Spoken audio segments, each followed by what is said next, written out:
Masain cậu sản hậu tê in zava in với nền khom rong tê Christian chung có ni cần ban mê cả hiền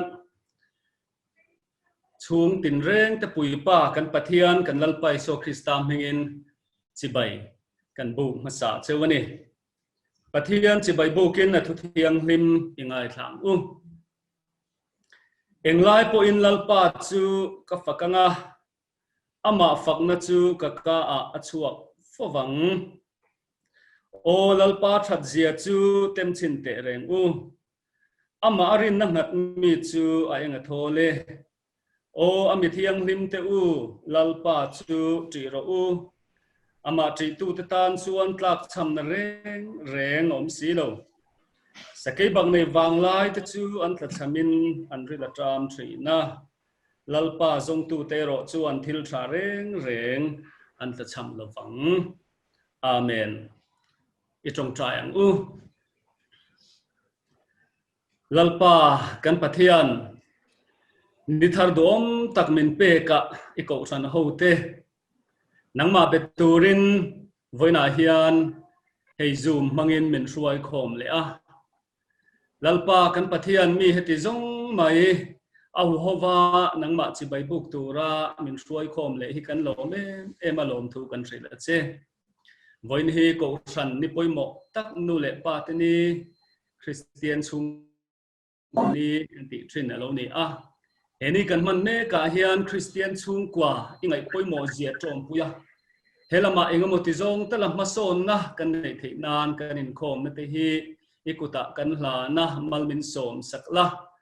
san vo nei tu zong ten buat sei na te thata kan len chu theu thei nan nangin tran puin ti chak la tharau thiang lemin thuam la hein khoma nang ma kan biang na man ro sang te hi email fia zo kan min mutir tu ani thei nan te irong kan bol zel na konga min ti ma son tu ani thei nan kan zawai ta nangin malmin som sakang che kan lalpai so Christam hingin kan di la che amen le tuna chuan ko than thu puan kan ngai thla anga ko than ziak tu lo som voin pathian biak Inkhawm i Christian chung ko ni program man tur ni a kan Inkhawm in Hruaitu hi Reverend kem Vanlalpeka ani kan Inkhawm Ṭantu nula Lalnunmawii ani anga voina hian group zai Reverend Ṭhafamkima te chung atangin kan ngai thladon ani Thuhriltu Bialtu pastor ani ang voina hian kan Inkhawm zai min Hruaitu te Reverend Lalfakawma Ralte te chung an ni don ani pathian ni le October ni li sang ni som ti alo ni anga pathian biak Inkhawm program ngai thla ila Inkhawm Hruaitu Bialtu pastor ani anga kan Inkhawm min tran sakturin pi Gloria Grace fanai ani ang Thuhriltu tualupa Samuel ke Vanlalpeka ani anga Inkhawm zai Hruaitu turte pu David zo sang zela te chung ani ang nilai thu pui zir Inkhawm program ngai thla ila ahun September ni somthum nilai zandar kwa ani anga Hruaitu tualupa HMS dongliana ani ang Ṭantu pikerolin lal tranpui ani anga thupui hong tu puram din sang sai oi ani don ani Koran group lama kan in tir to ang khan naktu Koran pathian ram la khom te chiar tur ani a amunatan Reverend Andrew H. Laltan lian te in ani anga dar thum tlai dar thuma chiar tur te kal khom ni sela athange tin pathian ram la perem chang lo petur te kanomani chuan voin lama account Koran group lama kan tar lana te po khan thun zel thei ani ti kha kan phriatir bok ani khang te kha kan phriatir thei ta chon ni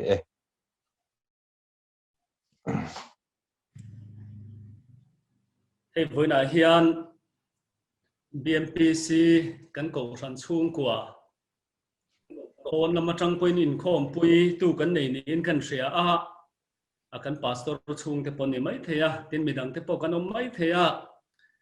mi Bangalore BMPC chhung ami ni lo mi ran khom pui zong te ko than hovin kan lo lom chewani danga po in man rem chana piang amin tel pui thin turin kan som chewani ti kha kan soinon vele du ani le tu na chuan kan zain pathian takin la kan sahovanga Christian labu number zanga somthum le pahni na number zanga somthum le pahni na khovel sumtin reng le lunglu kadil lo nom sak na nen ril rumoi le thiang hlim na chu kadil zok chung zong ai chuan ti hla hi kan sa anga kan ngai thla kan khan voina hian Reverend Lalfakawma Ralte te chung ko in zai min hruai do na ni le kan zawai ni lo sa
let tuna chuan Ṭantu kan so manga nula Lalnunmawii lo so mang Pathian thu thiang hlim ilongai thang u Deuteronomy bungruk changa changa chang kwa lalpa in pathian chu in thin lung zong zong in ru zong in chakna zong in mangai turani tin heng thu voina ka pek cheu hi in thin lunga acham renga in fa te thanem ngai takin in zerti ranga in ina in chut lai te konga in kal lai te in mut lai te in thohun te in soi chin turani tin chin chana tan in bana in zewanga in mit le mit in kara chal shrena tan a ombok turani tin in kong kabyanga te in kong khara te in ziak turani tin chang dangami chronicles pani na bungsom panga chang sari nima sela nangni zong chak takin omula in khada su in thilti mansu in hudonani atia ti tleng hini se lalpan kan bible chang char temal min som sakro se ila tong tayang Lalpa kan pathian voina te Bangalore Presbyterian Kaushan ten imal som na le ikai shwaina du tak changin inkhom na hun cha kan nei le alom thu kan sila che voinia ibyak buk ange khovel boina le har satna wangin inkhom theilo maila hun cha te manro cha te nangma pol hauna le nangma fakna na min pek le wangin lom thu kan sila che voinia kan program to song song nangin min tel puila lalpa tin ibyak buka itharawa min pol angin he kan inkhom na huna uzum panga kan inkhom na huna po hian kan om na mun chewa itharau thiang him mun khatin min pol thewang che kan inkhom te thataka bul min than sak to angin atop thlangin min kai shwaila mal ni som sak thewang che chu zong zong chei pa i swa krista min lom tu sei chungin kan ron dilin kan ron hla le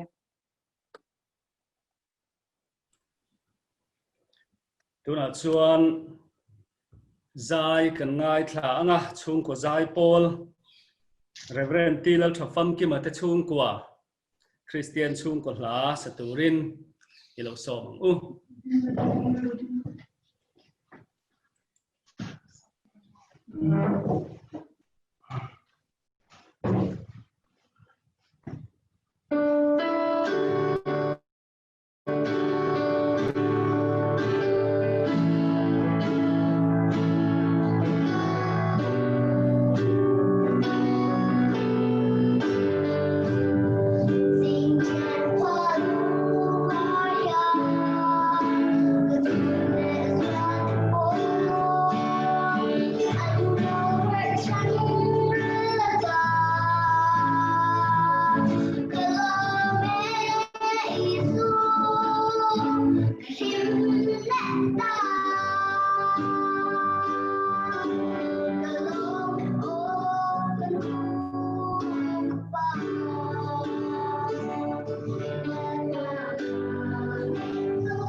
Avamoi o alomom le mai esterite hanai le Lydia te una on zai thiam le maya no pangte tilovin ka Christian chung kon Ṭhatak mai nu le pa te mo phurna san zia tarlan na la pat chi sang sangin a soprano chu poni lovin an han sa a la khana ki thak te po khaumin ka rianal tak men khang te po kha an la ti zer maya alomom zai thiam tak zet ani tin an ni unaw hian nge ni music video pon siam nin ka she YouTube lama chung te chu kan soitel ani kan lom tak zet ani le tuna chuan Christian chhungkwa ta na tong trai ho na kan nei do na nga Christian labu phek zaruk somruk le pathum na abu nei chon lo ke vila phek zaruk somruk le pathum na chhungkwa ta na tong trai na ti kha kan chia rualanga khami mangkhan kan tong trai ho wanga booking rem chang lo engamotan lai hian kan on screen share pokang phek zaruk somruk le pathum na chung ko trong trai na I trong trai ang o lalpa kan pathian nang chu khovela chung tin pa ini chung tin nu le pa te tran pui la an mo phur na len chuak thei turin chak na pe ang che Fanau mal som na ipek te hi an lei ro luber ani ti ria in en kol ngun tur le vong thaturin zir tir la fa ten nu le pa thu zo ma nang ma choi moi turin tran pui la chung ko lim tak le nuam tak an ni thei nan in mangai na te ngil nei na te do thei na te in ngai dam ton na te an nuna ti pun sakang che chung konun ke chia te tan po kan ngen sake in mangai na in an chung konun chan chuakin tung ding le ang che chak lo te le tran pui ngai te ngai sak turin chung tin zir tir la lom te lom puya trap te tra puya lungai te tuar pui thei turin tran puyang che chung kotinin chen na in te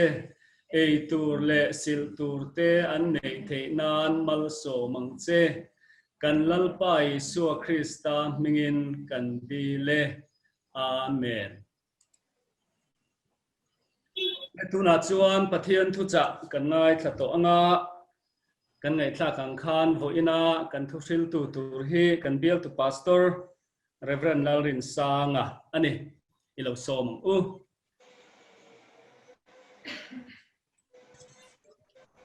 Lehei voinia uran hoten un poi mo tak mai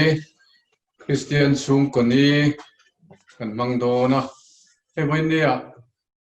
kan Inkhawm na min tel Hruaitu mundang atang te point kan nei nu ala lomom hei ka ria ai zol lam atangin kan gule nau te ba ka bial hui lama tangin kan upa te panin in lo tel pui boka kan chunga pobik takin lom thu kan soya tin helaya ko ran ho te ko ran chung ku te khom na hun thatak kan nei thei a lom om lein ka ria a ko ran ho te hin zabain kan lalpai su kristam hingin sibai kan buk chewne Wini hi Christian chung ko ni ani a chiar tur kha zo suwa bung som di pali chang som pali tang som pangat thul le Timothy thon ni bung thum chang som pali tanga som pasari thu ani a pathian thu ilonga thang u zo suwa bung som ni le pali chang som pali tang hian ingai thang chu wangin lalpa chu ti ula ti tak zet le dik takin arong chu bol ula Inkhawm ten lui ra le ai kuktarama arong an bol thin pathian te kha pai bek ula lalparong bol am cheu tin lalparong bol hi thalo o mai riat chuan voina hian tu rong ngein bol don thang mai ru Inkhawm ten lui ra la arong an bol thin pathian te kha nge in lua ram amor ho te pathian te kha keile ka chung te ro hi zong in lalparong ani kan bol don ni ati a Then Timothy te na te ko pola le ka thon ni bung thum chang som pali tang hian lo ngai thale ila Timothy thon ni bung thum chang som pali tangin ni ma sela nang zong tu ne na zir ngai ni le Krista Yesu arin na ma bang chuan chandam na mu khopa ti phing thei che le kathiang lim te chu inau pan te ta Hreto ini ti in ria in ithil zir lei thil ria chiana te chuan reng ro pathian le ka thu zong hi pathian thok khuma pe kani a zir tir konga te thiam lo chan tir konga te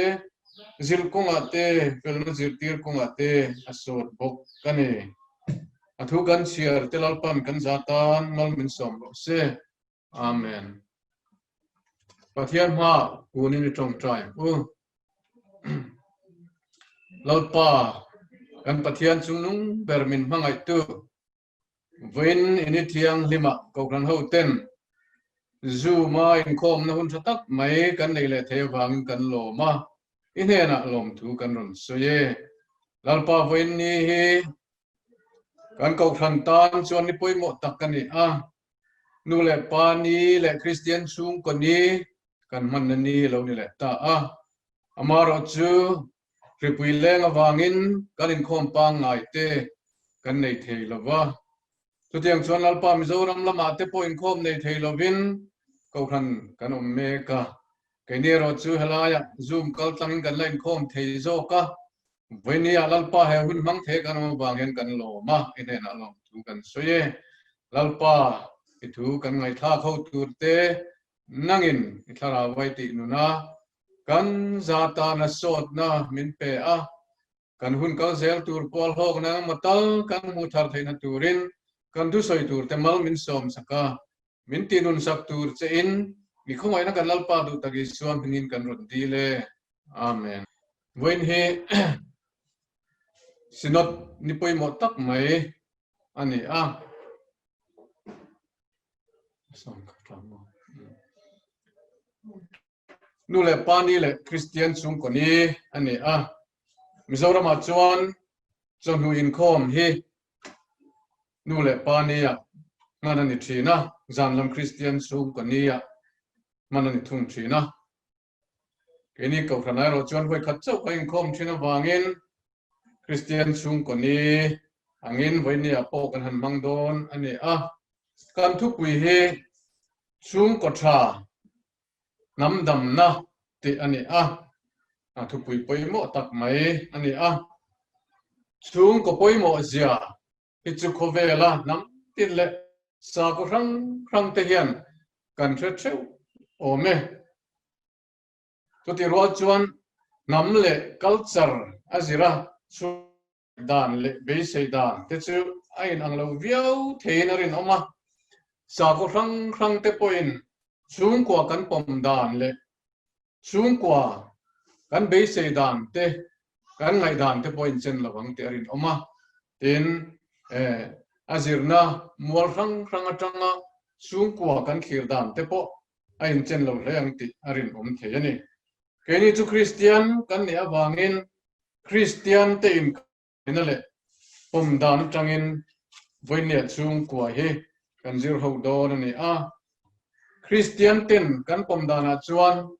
chung kwa chu society in na na bul ani a pathianina anem nge thap ani a ten chu mai ni loven pathianin mei chia le mi pa in nei na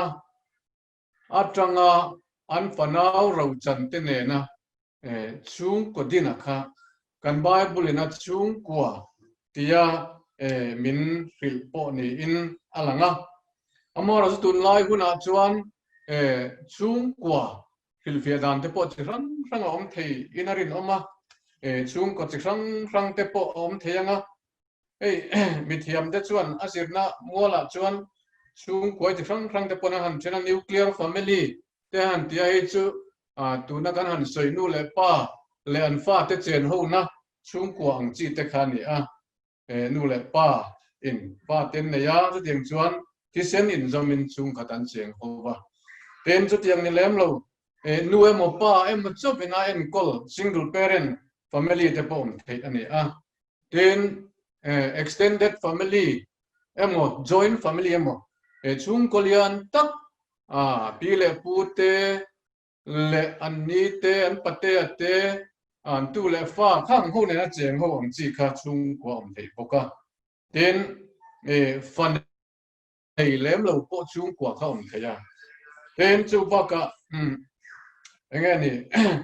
step family kan han teng chi te kang te po om thei ya ten unau cho om chung ko te po om thei poka chung ko kang te po khan ni vet maya amaro chu poimo per chu chung kop to bul chu pathian ni a mi hring te khosa ho tura min sia mangin eng ang po alo din po ni sela chung kwa kha mi hring te khosak na ta na abul thum le poimo per ani chung kwa he ti voi ni heng kan khiat thar poimo leng ka hria ten ale lam zogin pathian thu tang kan soi chuan chung kwa chu pathian design pathian siam ani a pathian din liao ani tena soi te ome Christian chung ko tha chu pole tui tha ani ti kha kan thu pui lom chen masak bera ani a he poimo khop maya pole tui tha ni he kan bible poina min jip tin poimo takani a kan la li suang ei poin he kho vela le nai khan pole tui tha ni turin min du ani kan ti thei ome kan la li so hun lai khan chia kha juda ho khan kai saran he nan choi thina an pe thina an ning le ani ti te po kan hria a la li suang ai dan ka hria dan cha ka farisai ho khan in an han bol dewa kan la li suang ka angai dan hriat tumin an han fakte te tu ma poi sake nei lova kei bi poi nei lova I wai sena an hante a kai sara ne na kan ti turani em tinan zotani lelin thara chuan kai sara ne na chia choi tur kan ni nge ni lo tinan zotani ta chuan kan la li chuan poisa ta chuan tu lem nge chuang anti a kai sar lem anti ata chuan kan la li chuan kai sar thil de chu kai sar he na pe ula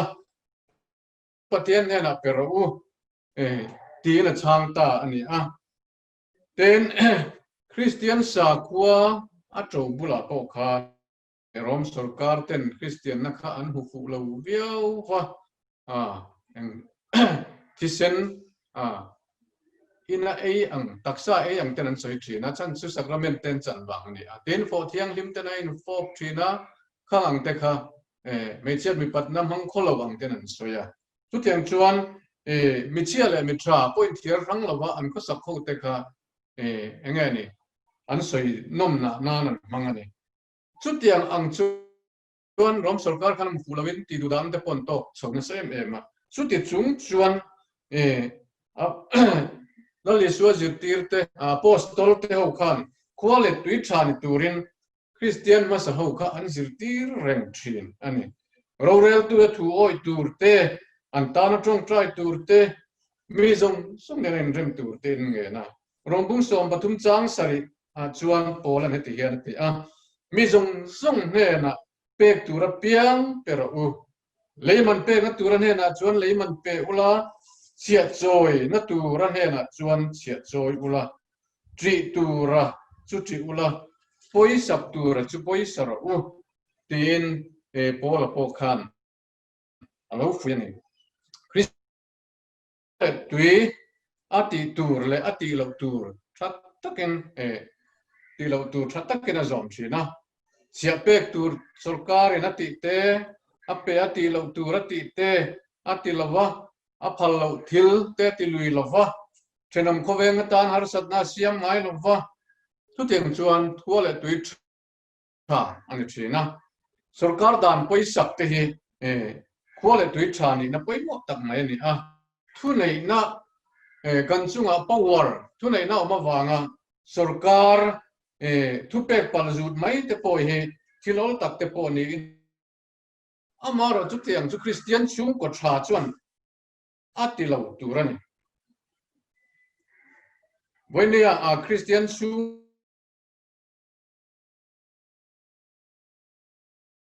heng point rang te hen sai ta ila Christian chung ko tha chuan hetiang kan nei kha atula poi mo le ni rin na te pakhat na chuan rin na antia khan thu dik soi chin panina ril ruput mang dik kan silfia to lo wanga point te kan soi mai nga midang te tan rin tlak nuna le thiltia ten midang te za thiam midang te mangai na le lai nat na nei te midang te ta na in hon do thei na nam dang le sa kho dang lata te po kan ne tru la ni hoi hom na midang te din hun khriat thiam sak na manin thunun thei na te ten midang te ta na luan suan na nei te dik na ngai nat le nun khang kha Christian chung ko tha chuan khatiang ang kha ko le tui tha ani na konga anun chu pui the ani Pena dot le chuan Christian chung ko tha chuan ko khran le ram amangai te ani Christian chung ko tha chuan ko khran le ram amangai kini Mizoram Christian state anga chuan ko khran chu chung ko lian zo extension of the family ti te point asoi thei mai ome kanum na chung ko aziren ko khran kan ngai dan le pom dan po ain chen lo viau thein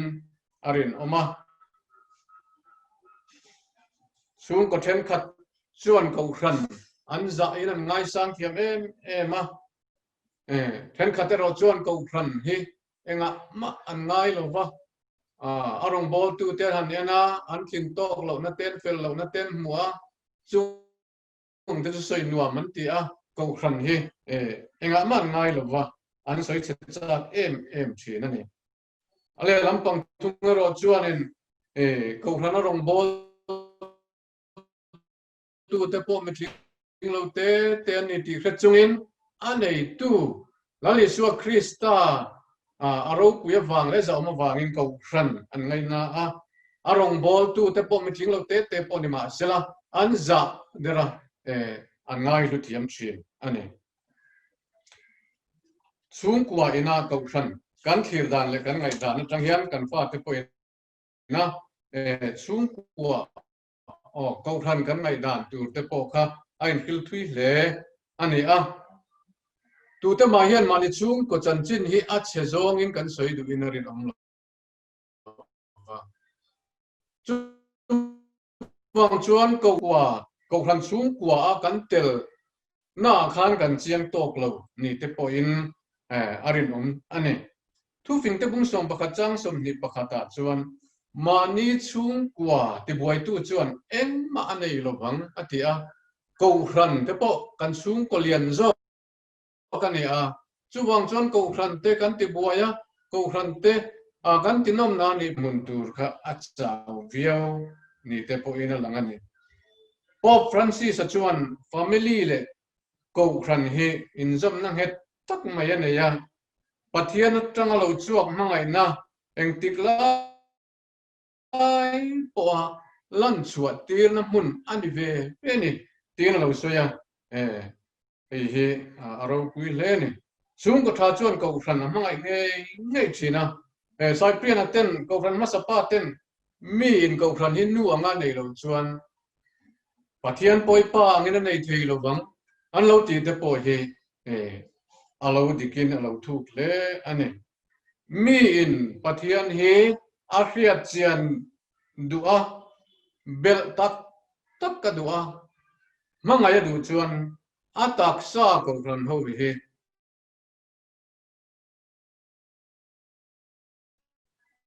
angai na a bel nge chi ne han soi le tur chu ato ber lo de ko ato ber do tu point tan kan soi le tur chu ne ram mangai han ti hian kan ril ruwa politics lam alo lang mai thaya ram mangai tur chon politician ni nga ya te po kan ngai mai thaya ama ro chu ani khan lo wani politics khel ram mangai na ni kherlo politician te hian raman mangai vek kherlem lo ram mangai da ni kong frang umma ni ti kan ria da poi mo le in ka ria chung zinga chen khat chu han ta long do ni la mizo kan ni kan state chu Mizoram ani chu wang chu kan ril ruwa chuan Mizoram kha angani kan focus lo thei lo ani ti khria ila tin Mizoram chu India ram state pakhat ani Mizoram tan rinom taka kanom khan India ram state o India ram tan po quality twicha ram mangai tu kan lo ni ti kha kan ril ruwa po kan khria ta poi mo in ka khria pakhat na chuanin ramin dana nei te zale zum hiram mangai na ni tin heng in thang ram kan ni vote thak te hi ram mangai na chi khatani tin mani namzia rang le history te hi history riat te hi ram mangai na ni mani zia rang hello lutu kan ni chuan ram kan mangai tak tak thei lawang ten mani nam nun zale ngai lut te ram hangai na ani boka ten mani nam tong thiam te poi he ram hangai na ni ten mani in le avel von fire environment nge ni kan chen na khovel khwale nge ni khang vel ti chel zong ko sak te hiram hangai na ni te mani ti tur duty rinom taka kan ti te hiram hangai na ani ten mani chan vo lo le chan pula lung oya lem let na le e ruk na la ka filim te hiram hangai na ani ten midang te chan vo va o na le ne sak du na la ka filim te hiram hangai na ni midang ta bachu tum tra mai du na thin lung te hi ram mangai lo zia ani hing ba ka poken soi tu tam ta ka om thei o me Christian sung kwa chon king kan soi quality te khi ani chi nani Christian sung ko tha chuan ram hotilam chu chi nani te na to bera chuan Christian sung kwa churam tan thu tak ban le in na ani ram tan thu tak ban le in na ni kan pi le pu te khan nu pui pasal ai nei do na khan tha tu chuan ching thina engang chung kwang len ni ti te an zir thina in tha chon thei thil hi engam mo chen chu mani ti kha an lo khre an lo khre le ani tun lai huna po kha la dikranga Christian chung kwa te po thu tiang de buk chuan in angai ni heta chung ko to bula lo fu kha chuan ram le nam tan in nga na tlak mirin chu tiang chuan ni a ani hi chuarin tlak ang ti thei akha alo om thina ni a sum le pai nga na zong hi ram tan mi man tlak kan ni chuang lo hausa na zong hausa ha kan ba dev nan lavin hausa na zong ka ram tan mirin tlak le mi chen fa kom an ni chuang lo thu taka ding nun tak tak nei tu te ram tan na mi tha in nga na an ni zok fo thina ni kum sang di pakhat September ni som pakhata khan World Trade Center New York ka World Trade Center ka Al Qaeda hawin an bayan di siani ti kan ria America in hun lung chia tha tak mai le rom tak mai an to ka khati la ya America President George W Bush khan America ram thamwan thei tura Amerin le angai per chu mi hausa le mi thil ti theilam ni lovin pathian mi Dr. Billy Graham ane September ni som palisang ni pakhata Washington National Cathedral Washington DC Inkhawm na an buat saya tu ta chuan Billy Graham ka Hruaitu turin asomani hatiang yan America President Bush chuan comment ne ya America ramin lusu na to la ya pathian om puina duom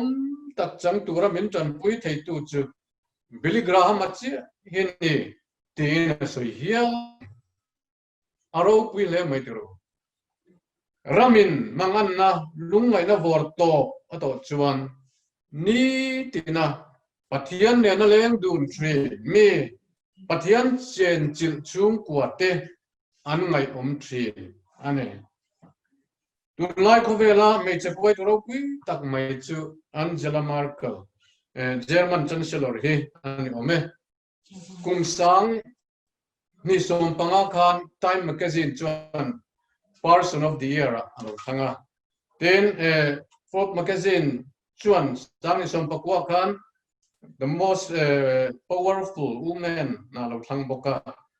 then sang ni som nia khan CEO World Magazine point khovela me je thil thei pera alo thang le boka Angela Merkel he chut yang mitchak but le mathir thachung chuang nei po chuang big lo ma se chakna thuru hi chu Christian chung ko that taka alo seilen na he ane apa he Lutheran pastor ane min chu Forbes Kasner ane apa he kum sang kha kwa sum nga palia khan West German atrangi East German rongbo na wangin a pem tat mai ni khati hun la ya West German atanga East German an pem khachu om lo khop mai chan chu East German communist ramani a sa kuan pozalen lo wa amaro chu rongbo turin a pem lu tani khati la yan mark le kum ruk mi vel ani ta chana pa chuan rongbol na rual ban lo te zinga le ril ru le taksa rual ban lo te zinga ane ya chu tiang ang apa rongbol na huna chuan alo thang lian chowa chu chuan na sa takena ma hian influence po nei ni in alang ane ama hi chemis ane Berlin Wall of Tuk Chet Nukam Politics azuang lut ve ta chan chin kan soi du na chan chu when it hang hian ani hi midang te chunga thil thatak latizel tuan Middle East ISIS ho khan lai khan ngai ni tuarna wang khan refugee tam tak khan omani chung refugee lo tuam lom na sab ber tu te jinga chuan Germany hin telan chu Angela Merkel na thoro pui takane kan ti thei ome Muslim refugee makta duai chuang Germany an ratlan ne lo tuam lomani chuwang chuana a sarkar te po khan soi sel te po lo pha via wa chutia ang ril ru midang te tan pui du na ril ru ane na kha abul thu ma kha chu Christian chung ko thatta kalau selia na apa influence na thui takka anuna omani anun hi simple mani when ni thleng hian chu tiang chu when ni hian ke ni a po hian ke ni Mizoram ma te point an shoot ta ila kan rama mero pui tak te po ke Christian chung ko thatta ka tanga lo selian tam tak an omani kan ram lung thu khatiang ang in ha na tlinga ho kha an lo ni fo mai te hi when hian kan ria da poi mo leng da ria mani Ṭantu ber ka ka chuang la mani kan chan chin bu khan Mizoram chu India ram state lim bera an than thu te kan han mu alo om than pa ve khop maya state lim ber han ni kha khan thil ko tam takane sumle pa e chon house ber chu kan ni lo ti ka in kha chiang amaro chu khang kan nei thei na chana po kha ta Christian sum kwa kan lo nei na awang kha ani ve the ni Christian sum kwa kan din na le Christian kan ni na khan khambia khan contribution thui takana yang ti kha arin thei ka ria Iceland ram khu Europe rama sanga su kwa som kwa pa kwa so vela kha chon they roll ho drugs din tam mai za som level he khang ri thei thil ti kha an ni ta chuan an mang maya malak na dan turan rela ngai tu malak na sang ya chung zinga pa ni khat kan ta lan du chu zana nu le pa ho kholai na fang thi na dar so nu lama no pang ngai ni tlei rol thalai ho kha kholai an thal to lo mani tin chu mi ba na anin zikti thar le chung kwa thil ti te an uara chung kwa in atam theyang per hunan mang ani tin sarkar lampon the to pachua in fiam na lamte kha teng khan tu na chuan na sat taken an tlandiam ta za paruk vel chop kha teng ang ti ching khan to an ti chulai chuan kan soi du chu ke ni rama te po he kan ti the ani hei phipui leng awangin lo thei lovin ka haim khung soma henga te po hen chung ko lut zia le chung kwa Inkhawm ngai lo tul zia te kan khiat thar pa bia in ka ria henga tang te po hen zir tu tam tak kan nei zia te po alang chu ko me chuang chuan voi nia hian chung kwa he abul thum kan khotlang le ram siam thatna tan ram mangai na thin lung dik tak kan putna tan te po abul thum ani ti kan khiat thara chung kwa thara tang kan la theu theina turin atu kan soidalal pan kan zatan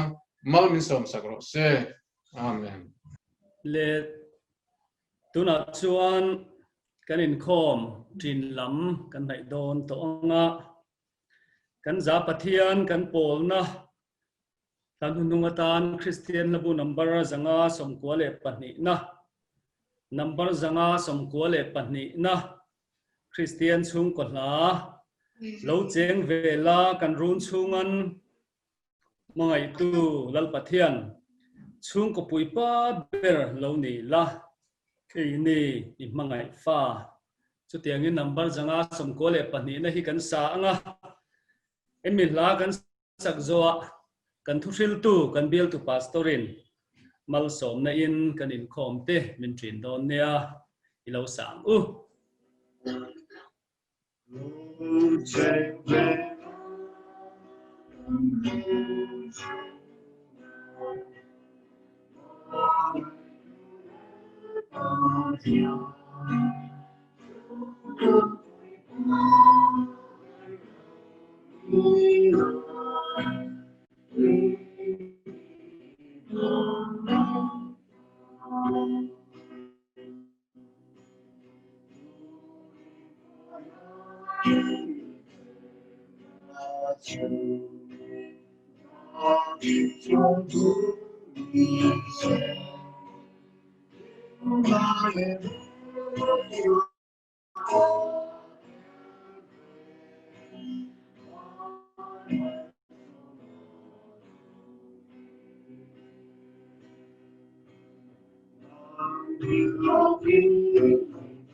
Lalpa Iswa Krista Khongai Nate